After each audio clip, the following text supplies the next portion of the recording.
The CBS Radio Workshop, dedicated to man's imagination, the theater of the mind. Tonight, The Eternal Joan, the story of Jeanne d'Arc as provided by historians, novelists, and playwrights of different nationalities and points of view. Narrated on tape by Louis Kronenberger, author, playwright, and critic, and dramatized by Henry E. Fritsch, with Elspeth Eric as Joan.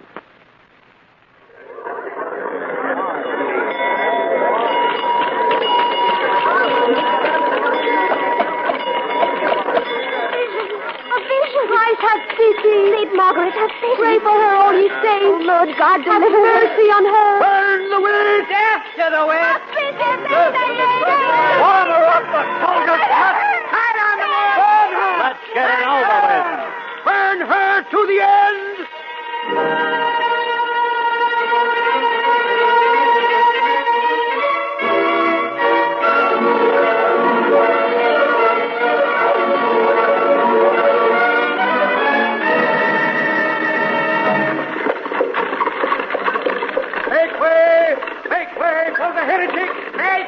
For the guest of honor. The Master General. A witch that made of bronze. Stupid. Hey, you see what it says? No. Where? On her cap. Heretic, relapsed apostate, idolater. Mercy. We beseech you, good Lord. Make way! We are burning a saint.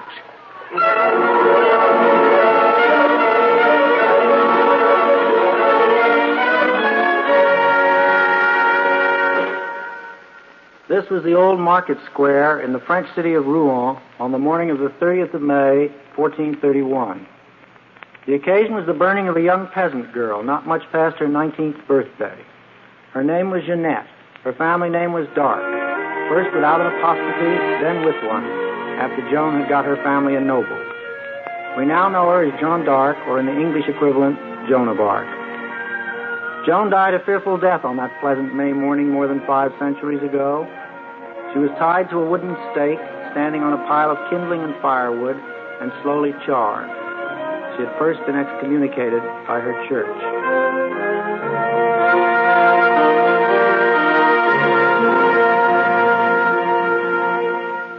We, having seen and weighed all there is to see and weigh, have said and decreed that in the simulation of your revelations and apparitions you have been pernicious, seductive, presumptuous, of light belief, rash, superstitious, a witch, a blasphemer of God, a despiser of him and his sacraments, a prevaricator of the... These are actual quotations from the official record of the trial of Joan of Arc before an ecclesiastical court at Rouen. Erring gravely in our faith, and by this means having rashly trespassed against God and the Holy Church.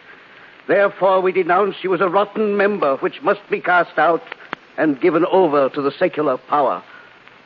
The secular power to which Joan was given over by her own countrymen, that is, the English Army of Occupation, did not even take the trouble to hold a trial or to make formal charges.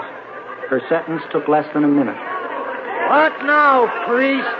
Are you going to keep us here to dinner? Take her! Take her! Jesus!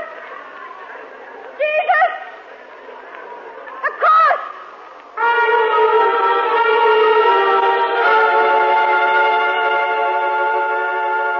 A kind English soldier broke a stick in half and tied it together in the form of a cross. Joan kissed the makeshift emblem and clutched it tightly to her body. A short time later, she was dead. Yet only 25 years later, Joan was cleared of all the accusations that had been brought against her, and she was officially declared a saint in 1920. More than 40,000 statues have been erected to her in France alone, plus many others in other lands, including our own United States. Why? Thousands of books and plays have been written about her in various languages. Why? Here is our own Samuel Clemens. Caesar carried conquest far, but he did it with the trained and confident veterans of Rome, and he was a trained soldier himself. Napoleon swept away the disciplined armies of Europe, but he also was a trained soldier, and he began his work with patriot battalions, inspired by the miracle-working new breath of liberty.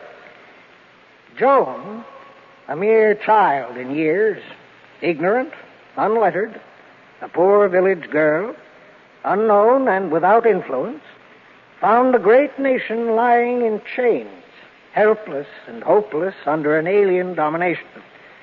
Its king was cowed, resigned, and preparing to flee the country. And Joan laid hands upon this nation, this corpse, and it rose and followed her.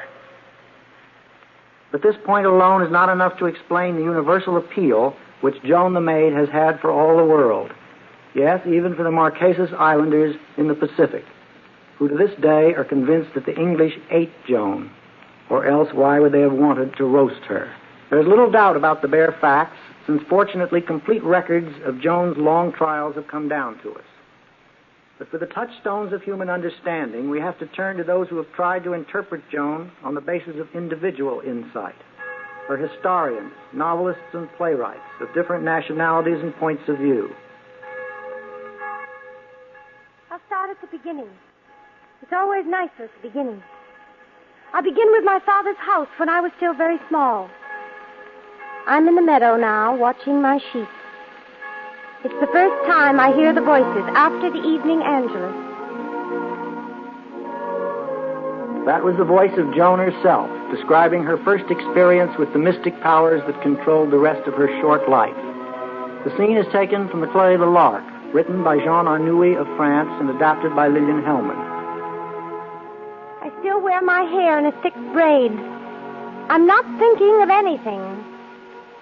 I know only that God is good and that he keeps me pure and safe in this little corner of the earth near Domremy. This one little piece which has not yet been destroyed by the English invaders. I live here happy with my father, my mother, and my brothers.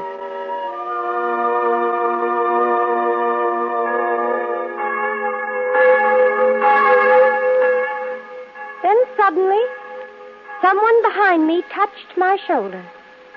I know very well there is no one behind me. I turn. There is a great, blinding light.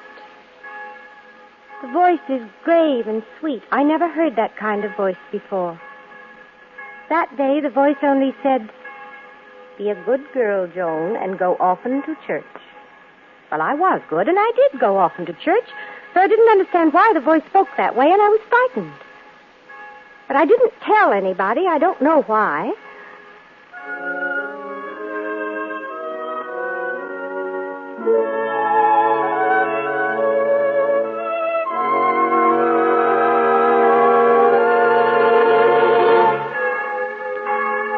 Then came the second time. It was the noon Angelus.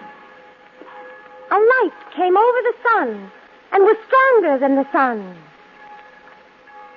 There he was. I saw him. An angel in a beautiful white robe that must have been ironed by someone very careful. He didn't tell me his name that day, but later I found out he was Monseigneur the Blessed St. Michael. Joan, go to the aid of the King of France and give him back his kingdom. But, Monseigneur, I'm only a girl. I don't even know how to ride a horse. You will go first to Monsieur de Baudricourt. He will give you men's clothes and have you taken to the Dauphin. St. Catherine and St. Margaret will go along to help you. The Dauphin, of course, was Charles, son and presumably legal heir of the last French king, Charles VI. Charles, the father, was generally regarded as mad and had signed a treaty with England, disavowing his son and recognizing Henry V of England as his heir. He had also ceded all of France north of the River Loire, which gave the English justification for their French campaigns. The Dauphin was weak, yet this was the man for whose coronation at Reims, as Charles VII of France, Joan was to give her life. Her voices had told her that. So Joan received her mission. She didn't leave her native Domremy right away. She was 17 before she felt ready to set out into the unknown world to help rescue France. For a poetic view of Joan's farewell to her beloved countryside, there is nobody better to turn to than that German romanticist to end all romanticists, Friedrich Schiller, and his play, The Maid of Orleans.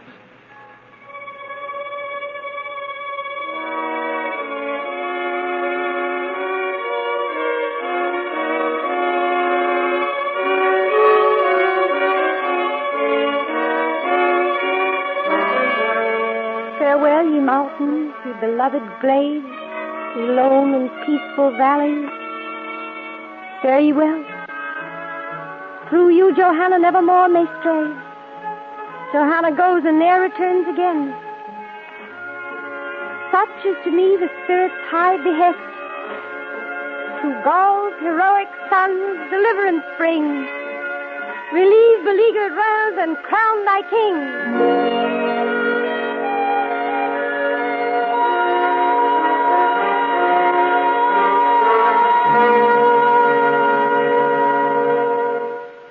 And so, instructed by a power higher than any earthly authority, Jeanette reluctantly left her childhood home in Domremy to become a maid. A few months later, in Reims, Joan saw her great dream come true. The Dauphin, her Dauphin, was anointed with the heaven-sent oil and formally crowned King Charles VII of France.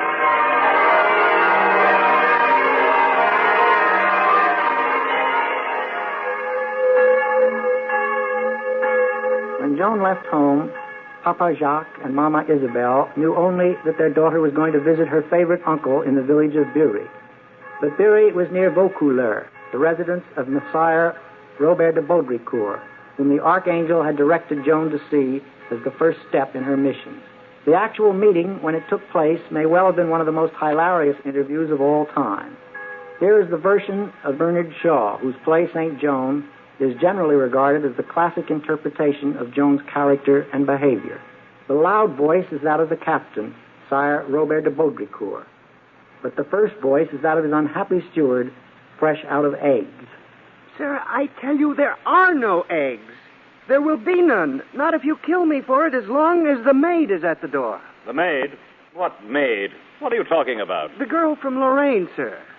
From Domremy. 30,000 thunders, I told you to throw her out. You have 50 men-at-arms and a dozen lumps of able-bodied servants to carry out my orders. Are they afraid of her? She is so positive, sir. Positive? Now, see here, I'm going to throw you downstairs. No, sir, please. Well, stop me by being positive. It's quite easy. Any slut of a girl can do it. Sir, you cannot get rid of her by throwing me out. You see, sir, you are much more positive than I am. But so is she. You parcel of curs. You are afraid of her. No, sir, we are afraid of you, but she puts courage into us. She really doesn't seem afraid of anything. Perhaps you could frighten her, sir. Perhaps. Where is she now? Down in the courtyard, sir, talking to the soldiers as usual. She shall talk to me a bit. Hello, you there. Come up here. You, soldiers, show her the way. And shove her along quick. She wants to go and be a soldier herself. She wants you to give her soldiers' clothes, armor, sir, and a sword.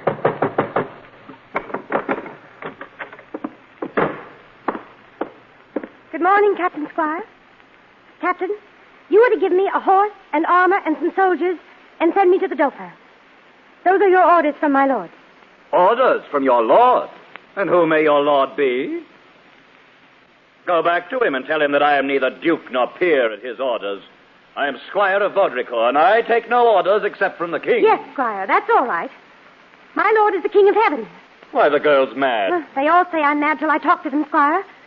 But you will see that it is the will of God that you are to do what he has put in my mind. It is the will of God that I shall send you back to your father with orders to put you under lock and key and thrash the madness out of you. You think you will, Squire, but you'll find it all coming quite different. You said you would not see me, but here I am. Now listen to me. I am going to assert myself. Please do, Squire. The horse will cost 16 francs. It's a good deal of money, but I can save it on the armor. I shall not want many soldiers. The Dauphin will give me all I need to raise the siege of Orleans. To raise the siege of Orleans? Yes, Squire. That is what God is sending me to do. Well, I am damned. No, Squire. God is very merciful. You will go to paradise, and your name will be remembered as my first helper.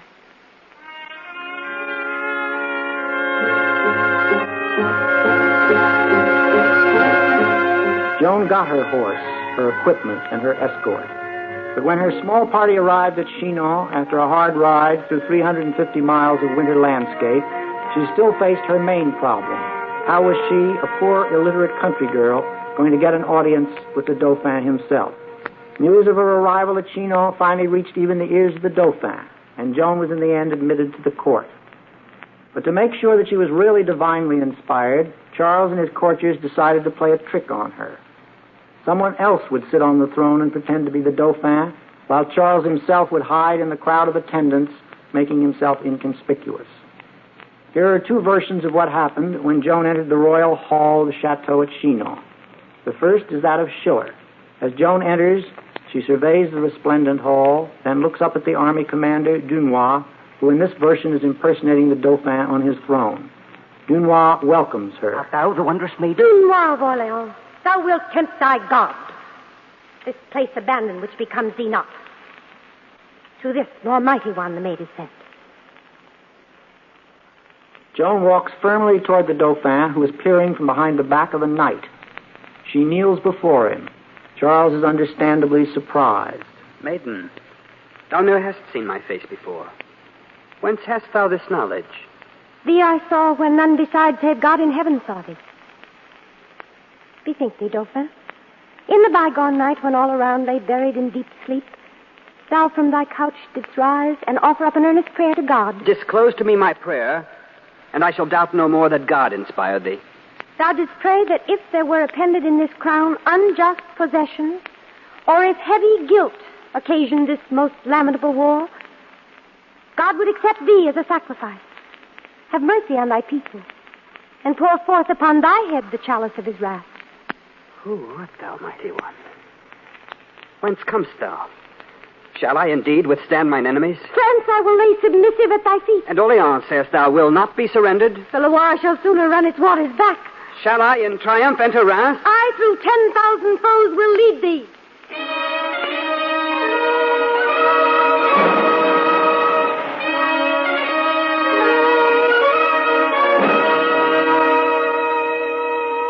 In the modern Anouilh Hellman play, the Dauphin is no storybook king. As the scene opens, Charles is lolling indolently on his throne, playing with one of those cup and ball toys that still delight children today. Enter the Archbishop of Reims. Oh, Archbishop, you have arrived just in time. I am on the point of governing. There is not time for jest, Your Majesty. We are faced with the dangerous problem of this peasant girl.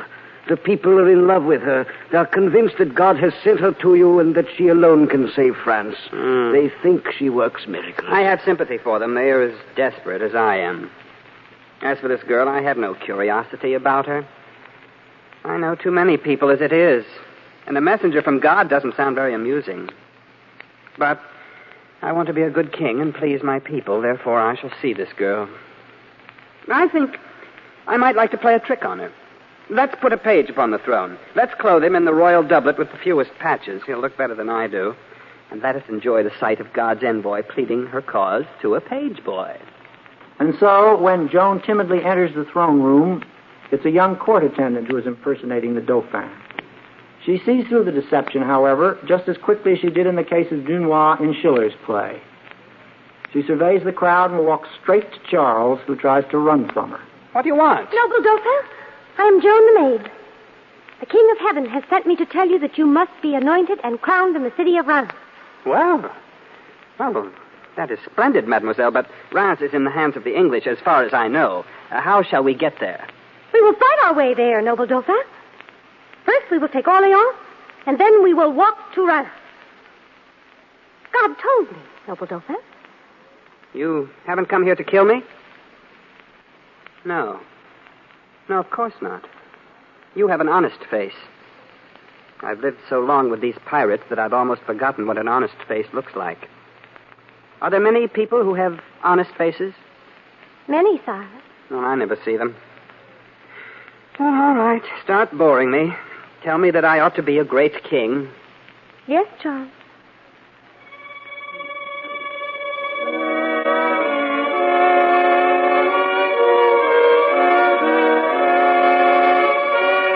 In the end, Joan gets what she wants.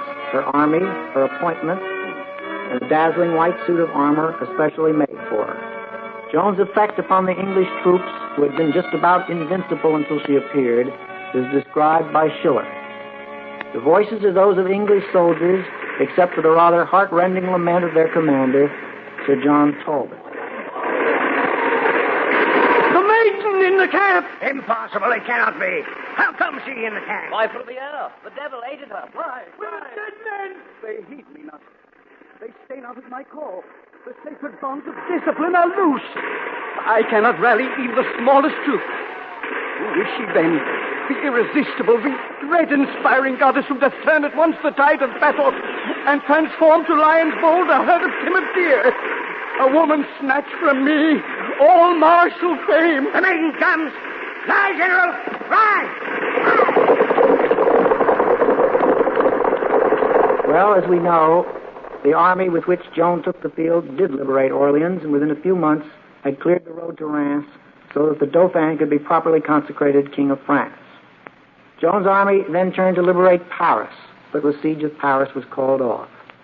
Joan, wounded for the third time in a year, was captured some months later by Burgundian soldiers who were then allied with the English.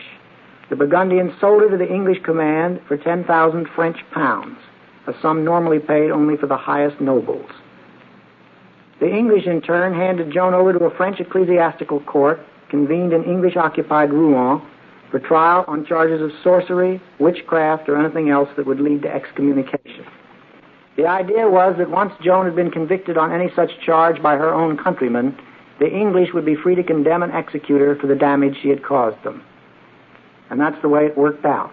Joan, commonly called the Maid, having been captured within our diocese of Beauvais, and having been surrendered, dispatched, given, and delivered to us as a person vehemently suspected of heresy. After weeks of badgering, Joan, exhausted and terrified of death by fire, finally put her mark to a paper which she was unable to read, admitting all the sins charged against her and forswearing them for the future. She even resumed female clothing for a short time.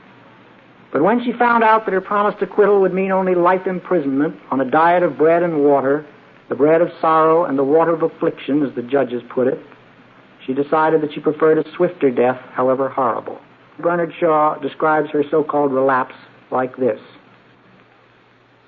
They told me you were fools. You promised me my life, but you lied. You think that life is nothing but not being stone dead? It is not the bread and water I fear. Bread has no sorrow for me, and water no affliction. But to shut me from the light of the sky and the sight of the fields and flowers, to chain my feet, to make me breathe foul, damp darkness, and keep me from everything that brings me back to the love of God. I could do without my war horse. I could drag about in a skirt. I could let the banners and the trumpets and the knights and soldiers pass me and leave me behind as they leave the other women.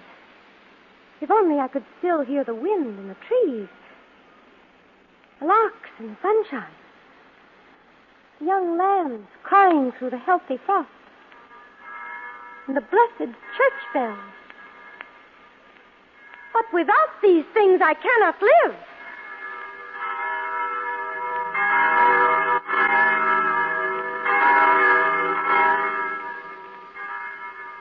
What I am, I will not denounce.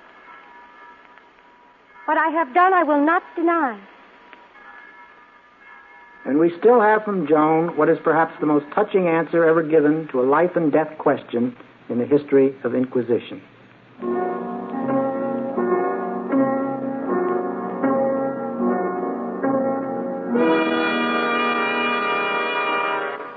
Joan, do you now believe yourself to be in a state of grace?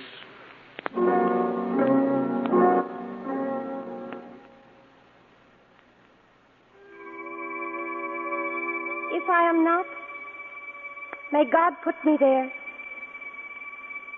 If I am, may God so keep me. That was Joan of Arc. Did anyone ever understand her? Do we understand her today?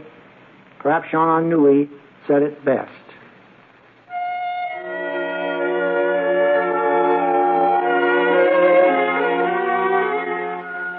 You cannot explain Joan any more than you can explain the tiniest flower growing by the wayside.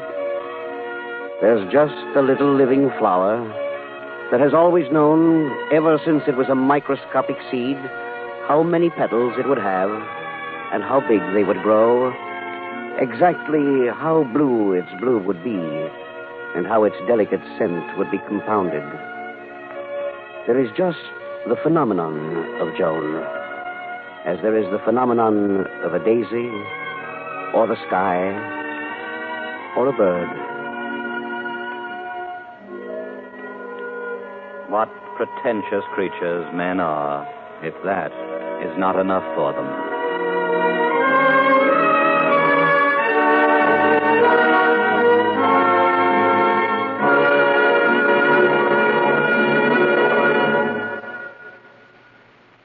You have been listening to the CBS Radio Workshop and The Eternal Joan, a treatment of the Joan of Arc story. Written by Henry E. Fritsch, with Elspeth Eric as Joan and Louis Kronenberger, drama critic for Time magazine, as tape narrator. The Eternal Joan was produced and directed by Paul Roberts. Music composed and conducted by Alexander Steinert. Included in tonight's cast were Alan Hewitt as Baudricourt and Jack Manning as the Dauphin. Also heard were John Gibson, Daniel Ocko, Bob Dryden, Louis Van Ruten, Roger DeKoven, Ed Prentice, Guy Repp, Ellen Muir, Gladys Holland, and Ruth Tobin.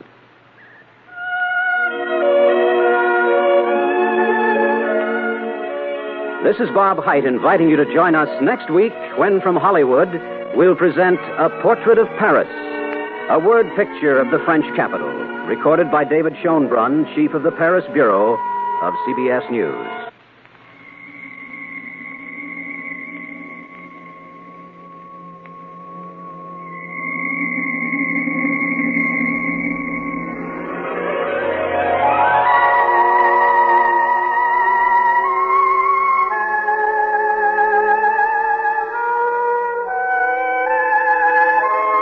You have been listening to CBS Radio Workshop, a presentation of the United States Armed Forces Radio and Television Service, the voice of information and education.